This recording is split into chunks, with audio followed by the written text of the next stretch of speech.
Hi students. ఈ వీడియోలో మనము ఇంటర్నల్ స్ట్రక్చర్ ఆఫ్ హార్ట్ యొక్క మైండ్ మ్యాప్ గురించి డిస్కస్ చేయడం అనేది జరుగుతుంది. సో ఇది హార్ట్. దీంట్లో మనం మెయిన్‌గా overview of heart, external structure, internal structure and బేసిక్‌గా హార్ట్‌ని కవర్ చేసేటువంటి పెరికార్డియం గురించి డిస్కస్ చేయడం అనేది జరుగుతుంది. ఫస్ట్ ఓవర్‌వ్యూని చూసినట్లయితే హార్ట్ అనేది ఒక మస్కులర్ కోన్ షేప్డ్ ఆర్గాను. ఇది చెస్ట్ క్యావిటీలో మీడియాస్టెనమ్‌లో ఉంటుంది. దీన్ని ప్రొటెక్ట్ చేస్తూ ఒక రిబ్ కేజ్ అనేది ఉంటుంది. హార్ట్ అనేది స్లైట్‌గా లెఫ్ట్‌కి టిల్ట్ అయ్యి ఉంటుంది. ఎవరిదైనా సరే హార్ట్ వాళ్ళ యొక్క క్లోజ్డ్ ఫిస్ట్ సైజ్‌లో ఉంటుందన్నమాట. మేజర్ ఫంక్షన్ ఆఫ్ హార్ట్ ఏంటి అంటే blood pumping. Next pericardium. Pericardium అనేది హార్ట్‌ని కవర్ చేస్తూ ఉండేటువంటి ఒక ప్రొటెక్టివ్ లేయర్ అనమాట. ఈ పెరికార్డియం అనేది ఒక double layered membrane. So, first ఉండేటువంటి మెంబ్రేన్‌ని ఫైబ్రస్ పెరికార్డియం అంటాము. దాని లోపల ఉండేటువంటి మెంబ్రేన్‌ని సీరస్ పెరికార్డియం అనేసి చెప్పడం జరుగుతుంది. ఈ సీరస్ పెరికార్డియంలో మళ్ళీ 2 లేయర్స్ ఉంటాయి. ఔటర్ మోస్ట్ దాన్ని పెరైటల్ పెరికార్డియం అంటాము. ఇన్నర్ మోస్ట్ దాన్ని విసరల్ పెరికార్డియం అంటాం. ఈ పెరైటల్ పెరికార్డియంకి, ఈ విసరల్ పెరికార్డియంకి మధ్యలో మనకు పెరికార్డియల్ ఫ్లూయిడ్ అనేది ఉంటుందన్నమాట. ఈ విసరల్ పెరికార్డియంని మనము ఎపికార్డియం అని కూడా అంటాం. హార్ట్ వాల్‌లో మనకు 3 లేయర్స్ ఉంటాయి. మొదటిదొచ్చేసి ఔటర్ మోస్ట్ ఎపికార్డియం, రెండోది మిడిల్ మయోకార్డియం, లోపల ఉండేది దాన్ని ఎండోకార్డియం, ఇన్నర్ ఎండోకార్డియం అనేసి చెప్పడం జరుగుతుంది.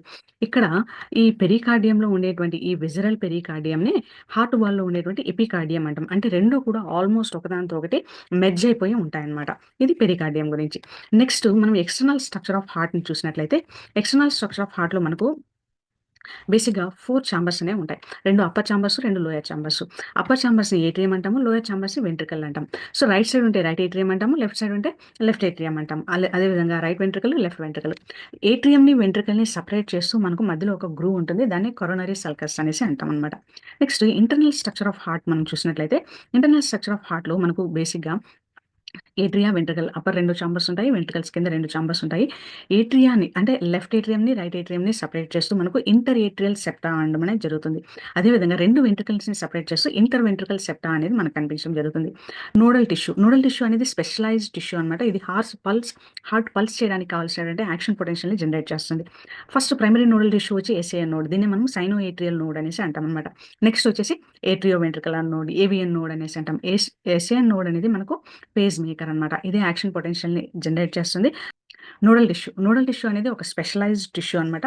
ఎక్కడైతే మనకు హార్ట్ ఇంపల్సెస్ జనరేట్ అవుతాయో, హార్ట్ అనేది సెల్ఫ్ పల్సేటింగ్ ఏజెంట్ కాబట్టి యాక్షన్ పొటెన్షియల్ జనరేట్ చేసేటువంటి టిష్యూని నోడల్ టిష్యూ అంటాము. మనకు 2 రకాలైనటువంటి నోడల్ టిష్యూస్ హార్ట్‌లో కనిపిస్తాయి. ఒకటి ఎస్ఏఎన్ నోడ్, రెండోది వచ్చేసి ఏవిఎన్ నోడ్. ఎస్ఏఎన్ నోడ్‌ని సైనో ఏట్రియల్ నోడ్ అంటాము. రెండోది ఏవిఎన్ నోడ్‌ని ఏట్రియో వెంట్రికల్ నోడ్ అంటాం. ఇవి కాకుండా హార్ట్ నుంచి బ్లడ్‌కి తీసుకురావడానికి 2 ఆర్చెస్ అనేది ఉంటాయి. ఒకటి లంగ్స్‌కి బ్లడ్‌ని తీసుకెళ్ళేటువంటి ఆర్చ్, దీన్నే మనం పల్మనరీ ఆర్చ్ అంటాము. రెండోది బాడీ పార్ట్స్ నుంచి హార్ట్‌కి బ్లడ్‌ని తీసుకొచ్చేటువంటి ఆర్చ్, దాన్ని సిస్టమిక్ ఆర్చ్ అంటాం. సిస్టమిక్ ఆర్చ్ బేసిక్‌గా ఏంటి అంటే ఆక్సిజనేటెడ్ బ్లడ్‌ని బాడీ పార్ట్స్‌కి తీసుకెళ్తుంది. పల్మనరీ ఆర్చ్ డీఆక్సిజనేటెడ్ బ్లడ్‌ని లంగ్స్‌కి తీసుకెళ్ళడం అనేది జరుగుతుందనమాట. ఇది almost internal structure of heart. Most of the important points అన్నీ కూడా ఇందులో కవర్ చేయడం అనేది జరిగిందనమాట.